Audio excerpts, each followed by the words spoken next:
Hola, ¿cómo están? El día de hoy vamos a ver algunos principios muy básicos de lo que sería la creación de un manual de marca. La verdad es que para este tipo de situaciones se tienen que tener en cuenta muchos criterios y simple y llanamente tener, yo que sé, un par de conceptos a mano no siempre son suficientes, ¿no? Pero de todos modos, hoy vamos a hacer algo muy básico, muy básico, casi a nivel principiante, que seguramente para algunos de ustedes les va a servir. Vamos a ver algunas partes de cualquier manual de marca que puede haber por allí. Evidentemente hay manuales mucho más grandes, hay con muchas páginas, pero nosotros vamos a trabajar simplemente un pequeño punteo. No vamos a armar ningún manual, sino vamos a hacer un pequeño punteo de algunas partes que estos podrían tener. ¿Cómo están? Aquí vamos a tener lo que es Illustrator abierto. Vamos a ir mencionando algunas características, ¿ya?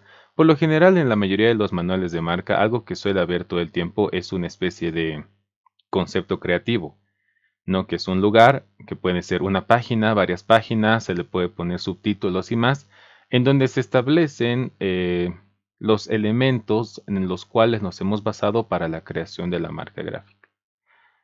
Pueden ser conceptos abstractos como palabras simplemente. Pueden ser conceptos visuales o elementos visuales, como en este caso podemos ver acá. Obviamente aquí yo estoy planteando un concepto creativo muy básico, muy sencillo, muy al punto, ¿no? La mayoría suele ser mucho más complejo. Algo que hay que destacar es que una marca gráfica por lo general procura distinguir a una entidad del resto y no así busca ser completamente original. Entiendo que es bueno ver algo original, es interesante, pero no necesariamente debe serlo, ¿no? En este caso, entonces, lo que tenemos es un concepto creativo muy básico en donde hemos unido un poco de psicología, abrazos y algo alemán, ¿no? Esto puede ser, como les digo, muy amplio o muy reducido. La mayoría de las veces, si ustedes buscan algunos ejemplos por allí, van a ver que simplemente es unión de dos elementos visibles, ¿no? Una hoja más una gota, tal cosa. Un animal más otro animal, tal cosa. Una acción más una persona puede llegar a vibrar en otra cosa, ¿no? Pero la verdad es que es muy importante tener en claro de dónde va a surgir el elemento visual, ¿ya? Ojo, la estrategia que se vaya a usar a continuación, dependiendo de las partes que vaya a tener la marca gráfica, que sea solamente símbolo, que no se sugiere para nada, símbolo, logotipo, tagline y demás, ¿no? Eso está muy por fuera del concepto creativo. Las partes que va a tener mi marca gráfica por lo general están destinadas a un paso más atrás, ¿no? Una planeación un poco más estricta, por así decir, mucho más profunda y conceptual. Bien, continuando con esto, perdón, lo que aquí tenemos es una geometrización, ¿no? Hay todo tipo de geometrizaciones, mejores, peores. Aquí, por ejemplo, vamos a hacer un símbolo basado en un abrazo. Ah, vamos a colocar el nombre Amarmung, que es abrazo en alemán, por eso Centro Psicológico Alemán, que eso sería el tagline, pero después vamos a hablar de eso, ¿no? Las geometrizaciones por lo general son llevadas de esta manera, no necesariamente tienen que ser súper complejas, eso ya va a depender del diseñador y su grado de, llamémosle, eh, no sé, el grado que tenga de expertise en el área o la necesidad de que sea tan geométrico, ¿no? Muchas marcas gráficas por lo general están ajustadas a la vista, ¿no? Es más un ajuste óptico. Se sugiere, pero si se va a hacer un armado como estos, establecer. Obviamente esta geometrización es muy comprimida. Por lo general tienen más partes, ¿no? Tienen las distancias interiores, tienen geometrizaciones de solamente el símbolo, solamente la tipografía, que es el logotipo que está ahí abajo, ¿no? Entonces ya se puede ir complicando. Si la marca gráfica que estás haciendo es meramente tipográfica, no habrá un símbolo, pero el texto tendrá que de alguna manera verse afectado, ¿no? Si te has basado en un tipo de letra, a lo mínimo colocarás las variaciones internas que has hecho, ¿no? En los grosores, en las distancias kernel y demás. Y bueno, la medida que usualmente se maneja es 1x, 1x, ¿no? Que ojo, ese cuadrito que tú ves arriba simple y llanamente es para eso, para establecer que cada cuadrito tiene una medida unitaria. Esa medida unitaria puede ser milímetros, pulgadas, centímetros, picas, lo que tú veas conveniente en el momento, ¿no? Metros, por ejemplo. Esta parte es bastante importante, sí, pero algunos símbolos que se llegan a crear no utilizan grillas tan estrictas. A veces son mucho más simples, ¿no? No se basan en una cuadrícula como tenemos aquí. En una grilla simplemente se basan en formas geométricas, ¿no? Que obviamente yo por lo general recomiendo eso, ¿no? Hacer símbolos basados en líneas verticales, horizontales, diagonales y arcos, ¿no? O circunferencias. Luego tenemos lo que es la parte del logo final, en donde sí se procura tener la marca gráfica final. Aquí dice logo. Legalmente, para evitarnos problemas decimos logo, no logotipo, logo, ¿ya? Aquí, por ejemplo, este logo tiene tres partes. Tiene lo que es el símbolo, que es en la parte superior, que cuando se coloca el logo final, por lo general, o partes del logo, se establecen. Este es el símbolo, este es el logotipo y este es el tagline. En este caso tenemos estos tres. Entonces, uno de los pasos que yo podría adquirir sería hacer una señalización de cada uno de ellos, ¿no? Para que quede claro. Luego tenemos lo que son los colores corporativos. En este caso hay que recalcar algo. En tiempos en los cuales estamos viviendo ahora, mucho se está usando lo que es colores de pantalla, que son hexadecimales o RGB. Impresión para muchas pymes, especialmente que quieren empezar a vender en redes sociales, mucho no les, o sea, dependiendo de la circunstancia, probablemente más les convenga un color de pantalla que un color de impresión, teniendo estos ciertas diferencias, ¿no? Porque la gran mayoría de los colores de impresión se pueden ver en pantalla, pero no todos los que se presentan en pantalla se pueden imprimir, ¿no? Entonces, en este caso, por ejemplo, solamente se colocaron tres círculos de negro, rojo, amarillo, con su código hexadecimal, que también se puede agregar lo que sería un RGB por allí. Evidentemente el CMYK, pero hay que recalcar, este rojo, este amarillo y este negro en CMYK, por ejemplo, aquí fíjate, este CMYK es del blanco, ¿no ve? Entonces yo tendría que colocar aquí 100. Pero no está bien. Muchos diseñadores para evitarse problemas lo que hacen es poner 100, 100, 100, 100, no 4 cienes, para que dé el negro más profundo y luego tienen problemas en la imprenta porque no se puede imprimir. Entonces, cuando se utiliza el color negro en una marca gráfica, yo personalmente sugiero colocar variaciones. Si va a ser un elemento desde cierto tamaño impreso para arriba, tal código de negro. Y si es de tal tamaño para abajo, tal otro, que sería este, ¿no? Porque así nos evitamos problemas. Porque sí, el color negro es un poco, llamémosle, juguetón, mañudo, ¿no? Además que este rojo de pantalla mucho va a variar dependiendo de la pantalla en donde lo veas. Si tienes un monitor OLED, por ejemplo, o lo estás viendo en un celular, seguramente será un rojo muy intenso. Tan intenso que no se va a poder imprimir. Entonces, en muchas ocasiones lo que se hace es mostrar la marca gráfica en la versión RGB y la marca gráfica en la versión CMYK para que se vean ciertas diferencias, ¿no? Que en algunos casos sí hay, les comento. Luego también es importante establecer el Pantone, pero aquí siempre viene el problema. ¿Cuál? Porque hay muchos, ¿no? Entonces, por lo general se utiliza fórmula, ¿no? Fórmula para papel brillante, ¿no? Empresas bien grandes se pueden dar el lujo de utilizar pantones, pero empresas muy pequeñas probablemente no lo usen casi nunca, a no ser que sean momentos muy puntuales, ¿no? Para esos momentos puntuales se puede establecer, pero la mayoría de las empresas no lo hace, entonces obviamente se recomienda evitar, bueno, no evitar su uso, sino tener eso en cuenta, ¿no? Y también es importante establecer la escala de grises para un momento, ¿no? Bien. Usos correctos e incorrectos. Este es un sector bastante grande y la verdad es que Muchas veces dejamos de lado todos los usos correctos que pueden haber y los incorrectos. Por lo general, lo que se hace es establecer estos son los correctos y todos los demás son incorrectos, ¿no? Más o menos, es preferible marcar el territorio más cerrado y decir, a partir de aquí, todo lo demás no está bien, o al menos hacer una consulta con el cliente. En este caso, una consulta al diseñador a cargo, ¿no?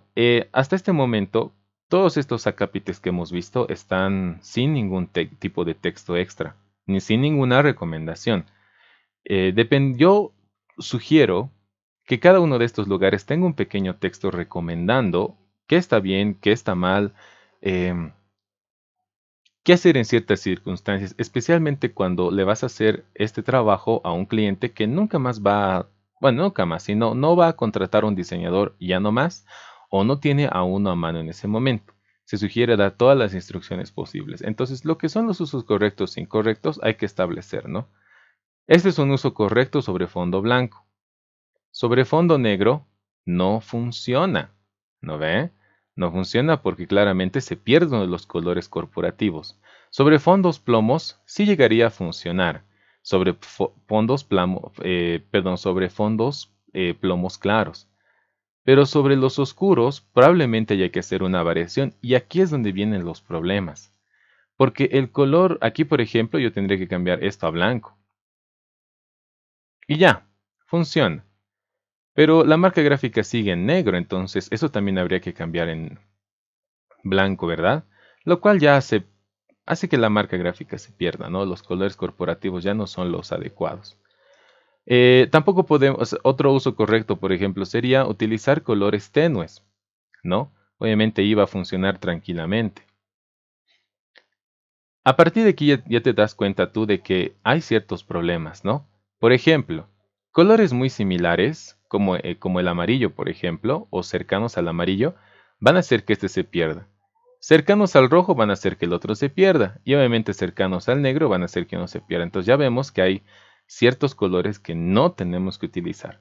Entonces son estos casos en donde cuando ponemos usos correctos, el diseñador a cargo establece qué colores sí se pueden colocar y qué colores son los únicos. Entonces, como usos correctos uno coloca no solo sobre fondos blancos o en caso contrario, si va a ser sobre un fondo oscuro, por ejemplo, esto tendrá que estar en blanco, pero ya pierde toda su magia, ¿no? Entonces ahí es donde viene el problema de la utilización de los colores negros. Siempre de alguna manera te restringen. Por lo general, se recomienda que una marca gráfica opere en máximo 3 colores. Si opera en uno, suficiente, ¿no? En este caso opera en 3, entonces ya nos vemos conflictuados.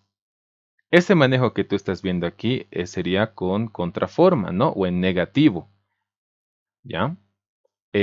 Aquí es donde vienen, como te digo, los problemas. Ahora, ¿qué tal si yo quisiera usar un fondo como imagen, ¿no? Una imagen como fondo, perdón. Bueno, en este caso no funcionaría, ¿no? Por ejemplo, si yo tuviera algo así.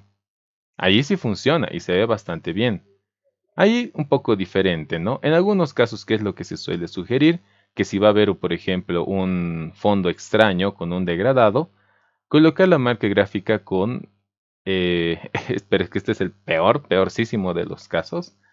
En blanco, eso está bien. Y el peor de todo sería con sombra. Pero imagínate, la sombra pues daña todo, ¿no? No se recomienda, pero si realmente el cliente lo necesita, está bien establecer una opción así, ¿no? Además, no es que quiera, necesite, porque a veces somos demasiado elitistas en esto del diseño gráfico y no tomamos en cuenta las necesidades reales del cliente. Procuramos implantarle nuestros criterios teóricos, ¿no? Entonces, en los usos correctos, por lo general, se establecen dónde se va a ver bien. Si tú como diseñador identificas que con un plomo, por ejemplo, aquí voy a poner escala de grises, con un plomo de un 26% se ve bien, excelente, ese es el único plomo que va a funcionar. Pero si ya, por ejemplo, a un 75 ves que no se ve bien, entonces ese es un uso incorrecto. Otras alternativas, por ejemplo, sería a un solo color, ¿no? Se puede establecer que tu trabajo o puede estar en el amarillo Puede estar en el rojo o puede estar directamente en el negro, ¿no? Ahí ya tú empiezas a establecer los colores en colores planos, ¿no? Lo cual también podría funcionar. Eso sería por el lado de los usos correctos. Por el lado de los usos incorrectos, evidentemente, hay que establecer que esto no se puede hacer. Y hay que establecer que esto tampoco se puede hacer, ¿no? No se tendría que poder hacer algo así.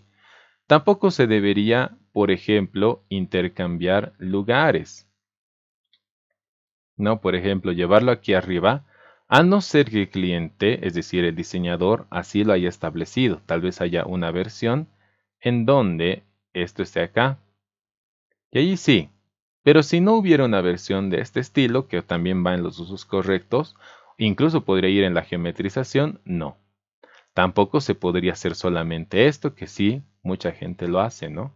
Tampoco se debería sesgar, ¿no?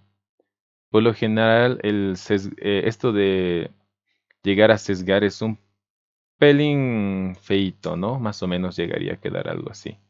Tampoco se permitiría las variaciones de tamaño internos, ¿no? Hacer esto más chiquito o hacer esto más grande. No se debería hacer nada de eso, ¿no? Se debería respetar a cabalidad lo que es el logo, ¿no? Tampoco variar los colores sin un propósito claro. Ahora, ojo, hay algo que hay que dejar en claro. La variación de los logos y sus colores están a cargo de un diseñador experimentado y además a cargo del cliente que conoce muy bien lo que tiene allí, ¿no? No se sugiere jugar mucho con los colores cuando una empresa está empezando. Más adelante puede darse el lujo que quiera, pero al inicio no. Es más, para empresas muy serias, casi las variaciones de colores son súper estrictas para situaciones muy específicas.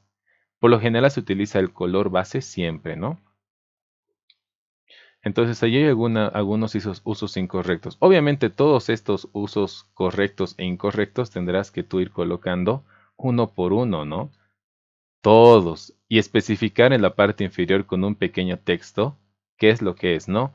Logo sobre fondo blanco, logo sobre fondo oscuro, sobre gris 25% y demás. Luego tenemos aquí lo que serían los tamaños mínimos de aplicación, en donde se establece un tamaño que será el 100%, se establecerá otro tamaño que será la mitad, un 30%, un 15% y el por ciento que tú necesites, ¿no? Obviamente hay que establecer también, y esto ya es tema de debate, les comento, el tamaño que va a tener el 100%. Por lo general yo sí le coloco el tamaño en milímetros para que se sepa cuál es, ¿no? Porque antiguamente se utilizaba la marca gráfica impresa. Bueno, no antiguamente, siempre es impreso, pero no siempre se lo va a tener a mano. Entonces es preferible tener allí las dimensiones, ¿no? Porque obviamente era más sencillo cuando se imprimía el manual y se tenía el logo y decía 100%. Ah, y esto es 100%. Y cuando vas haciendo variaciones de tamaño encontrabas que era 15, 20% los demás, ¿no? En pantalla no, ahorita tú lo estás viendo en una pantalla muy grande y yo en una pantalla tal vez mucho más grande, ¿no? Entonces hay que tener eso en cuenta. Otra cosa, dependiendo de la hoja que tú tengas, sí hay que imprimir. Y sí hay que poner un texto que nos diga cuál es el tamaño recomendable para su impresión mínima, ¿no? Incluido lo que son los valores de los colores. O sea, hacer una implementación con colores, porque también puede ser una implementación en escala de grises o directamente en negro, ¿no? A partir de cierto tamaño, por ejemplo, el tagline se desaparece porque ya no se lee. Y a partir de otro tamaño, el nombre podría llegar a desaparecer, especialmente para aplicaciones en bolígrafos, aplicaciones en algún merchandising que esté por ahí, que sea más serigrafía u otra cosa, ¿no? Luego, eso sería por este lado. También en muchas ocasiones se establece el tamaño mínimo de aplicación para pantallas, pero hay un gran problema porque los píxeles no tienen un tamaño definido. Los celulares tienen un tamaño de píxel, las computadoras otro tamaño de píxel, entonces varía bastante, ¿no? Entonces, en este caso, sí se puede sugerir, pero se ve un poco complejo. Por lo general se establece con un punto y se dice, ¿no? Aplicaciones en pantalla, acudir a ajuste óptico, ¿no? Porque si quisiera yo colocar un tamaño en píxeles, también tendría que establecer a qué resolución se refiere. Caso contrario, no tiene mucho sentido colocar el tamaño en píxeles, ¿no? Y finalmente, los usos en redes sociales. Si tu marca gráfica tiene eh, símbolo, puedes hacer variaciones del símbolo. Fíjate que yo hice cuatro, ¿no? Uno con los colores completos y un fondo blanco, que recuerda, en redes sociales siempre es redondo. Entonces tienes que ajustarlo a un redondo, no a un cuadrado. Ahí es donde muchas personas, no sé por qué, aún al día de hoy, siguen fallando. Dos, ¿puedes colocar todo el nombre? Sí, puedes colocar todo. Puedes colocar solamente el símbolo tomando en cuenta que cuando entres a la página en Facebook, por ejemplo, o quieras enviar un mensaje en WhatsApp, va a aparecer el nombre. También, mucho va a depender la estrategia que quieras usar. Yo recomendaría que solamente esté el símbolo debido a sus características de que se va a poder reconocer fácilmente, pero siempre acompañándole por el nombre en algún otro lugar. No lo puedes dejar solito, ¿no? Eh, pero bueno, incluso este símbolo puede llegar a tener diferentes colores para diferentes grupos, ¿no? Por ejemplo, si aquí yo tengo este centro psicológico, podría tener un grupo de empleados, un grupo de, yo que sé, pasantes, clientes frecuentes y demás, y empezar a hacer solamente variaciones de color en en lo que sería el simbolito, ¿no? Hay personas que le colocan toda la frase y ya termina siendo una mancha una mancha de luces, llamémosle, allí en donde debería ir nuestra foto de perfil, ¿no? Entonces, por lo general, yo recomiendo que esto, sí, solamente sea el símbolo. Y bueno, como habrán podido notar, esto es lo más básico que vamos a encontrar en relación a las marcas gráficas. De hecho, es lo más básico. Hay mucho más por hablar por aquí y por allá. De hecho, obviamente este es un manual incompleto porque no es un manual, simplemente es un ejemplo que se ha desarrollado, ¿no? Tal vez como último consejo que podría plantear es el hecho de que no te fatigues queriendo geometrizar todo porque no siempre se puede. Dos, para aplicaciones en redes sociales, ten cuidado con los tamaños mínimos de aplicación, porque puede que en algún momento realmente no se pueda identificar lo que quieres mostrar. Y tres, en cuestión de los colores, siempre en pantalla los colores son más vibrantes. Y hay algunas pantallas que muestran aún más colores, entonces no tiene mucho sentido, eh, yo que sé, tratar de forzar que un color de pantalla se imprima, porque no siempre va a salir así, ¿no? Y bueno, vamos a terminar por acá. Espero que te haya gustado este video y que te haya servido. Eh, Recuerda que el cliente no siempre tiene la razón, pero por lo general sabe lo que quiere y no sabe cómo llegar hasta allí. Tengan un buen día.